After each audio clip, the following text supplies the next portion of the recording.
एहसन इकबाल साहब, बहुत शुक्रिया हमारे प्रोग्राम के लिए वक्त निकालने का।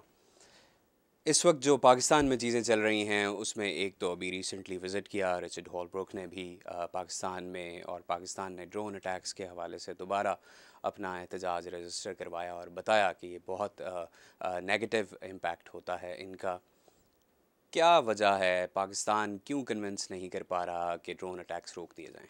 हम समझते हैं कि जो ड्रोन अटैक्स हैं ये बुश इंतज़ामिया की पॉलिसी का तसलसल है, और इनसे जो कोई महदूद कामयाबी हासिल हो रही होगी उसके मुकाबले में जो नुकसान है वो नाकाबिल तलाफ़ी है। इसलिए हम समझते हैं कि बुश इंतज़ामिया की पॉलिसियों के तसलसल को ख़त्म करके जो ओबामा इंतज़ामिया ने एक नए प्रोसेस की और एक नए अमल की बात की, और जो अब अमेरिका के थिंक टैंक्स भी कह रहे हैं कि हमें एक नई राह पर चलना चाहिए इस मसले को हल करने के लिए। अब मैं समझता हूँ कि यहाँ पर एक कशमकश है। जो माहिरीन हैं, एक्सपर्ट्स हैं, उनकी राय एक तब्दीली की तरफ पुल कर रही है, जबकि इंतज़ामिया के अंदर वो हिस्से कि जो पिछली पॉलिसी के साथ वाबस्ता रहे हैं उनकी कोशिश है कि स्टेटस को मेंटेन रहे। पाकिस्तान की एड के हवाले से एक बहुत बड़ा बिल पेश किया गया है, लेकिन यूएस कांग्रेस और सेनेट दोनों का ये कहना है कि इस एड को मशरूत किया जाए। आप क्या समझते हैं कि क्या पाकिस्तान वो तमाम रिक्वायरमेंट्स पूरी कर पाएगा जो कि अमेरिका जिनकी डिमांड कर रहा है?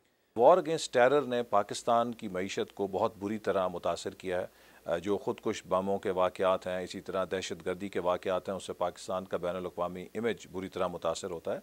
और ये $1.5 अरब सालाना की इमदाद शायद उस नुकसान के मुकाबले में कोई हैसियत नहीं रखती। मैं आपको एक मिसाल दूँगा कि श्रीलंका की टीम के ऊपर जो हमला था, सिर्फ़ उस एक वाक़े की पाकिस्तानी मईशत पर कम अज़ कम $2-3 अरब से ज़्यादा इम्पैक्ट हुआ है।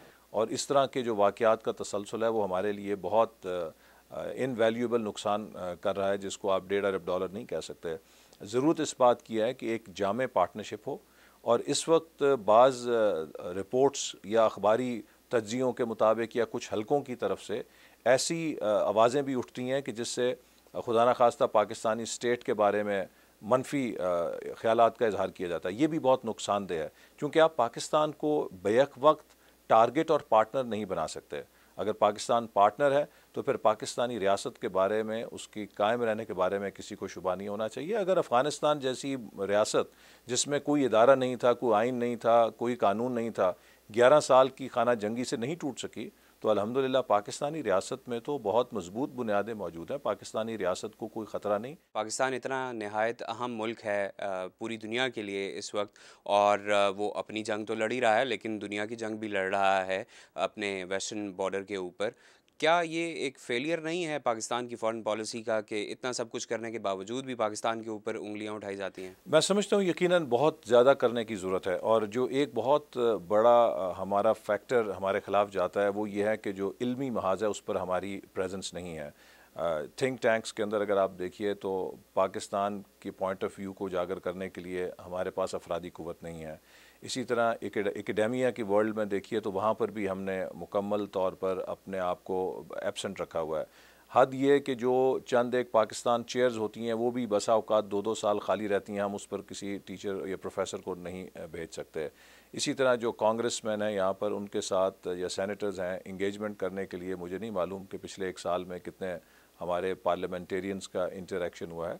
तो अमेरिका की फॉरेन पॉलिसी मेकिंग तो एक लॉबिंग सिस्टम के तहत चलती है, जो ज़्यादा सेल करे पॉइंट ऑफ व्यू को वो पॉइंट ऑफ व्यू आगे जाता है। हाल ही में आईएसआई के ऊपर बहुत ज़्यादा तनकीद की गई है, और बहुत से अमरीकी अखबारात ने ये आर्टिकल्स लिखे कि अब ऐसे शवाहिद मौजूद हैं कि पाकिस्तान की एजेंसियों का तालिबान के साथ ताल्लुक़ है।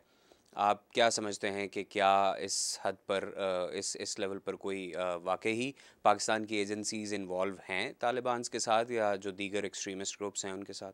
देखिए ये एक बहुत बड़ा तज़ाद है। जैसे मैंने आपसे पहले कहा कि आप पाकिस्तान को, पाकिस्तान के इदारों को बेक वक्त टारगेट और पार्टनर नहीं कर सकते। अगर इंतहा पसंदी के ख़िलाफ़ जंग लड़नी है तो क्या उसमें आईएसआई का कोई मुतबादिल मौजूद है? अगर आपको उसके किरदार की ज़रूरत है तो फिर उसके ख़िलाफ़ एक पब्लिक डिप्लोमेसी, उसकी करैक्टर असैसिनेशन करके आप उससे किस तरह का ताउन हासिल कर सकते हैं? अगर पाकिस्तानी फ़ौज के किरदार की इस जंग में ज़रूरत है तो पाकिस्तानी फ़ौज को किरदार कुशी करके आप अपने साथ किस तरह कायम रख सकते हैं? अगर आप पाकिस्तान का ताउन चाहते हैं तो पाकिस्तान को एक नाकाम रियासत साबित करके या बनाकर तो उसका ताउन हासिल नहीं कर सकते। इस मामले में यकसुई की ज़रूरत है। अगर हमने अमेरिका और पाकिस्तान के दरमियान ताल्लुकात को मजबूत करना है और ऐसी बुनियाद पर चलाना है जो दोनों ममालिक के कौमी मफादात से हम आहंग हों, तो हमें एक दूसरे के ख़िलाफ़ मनफी प्रोपेगेंडा करने की बजाय जो मुस्बत ताउन के इम्कानात हैं उनको देखना चाहिए, उन्हें उजागर करना चाहिए। और अगर कोई कंप्लेंट्स हों तो वो पब्लिक डिप्लोमेसी की बजाय उनको प्राइवेट डिप्लोमेसी के ज़रिए हल करना चाहिए। एहसन इकबाल साहब, बहुत शुक्रिया, आपने हमारे लिए वक्त निकाला। It is a pleasure.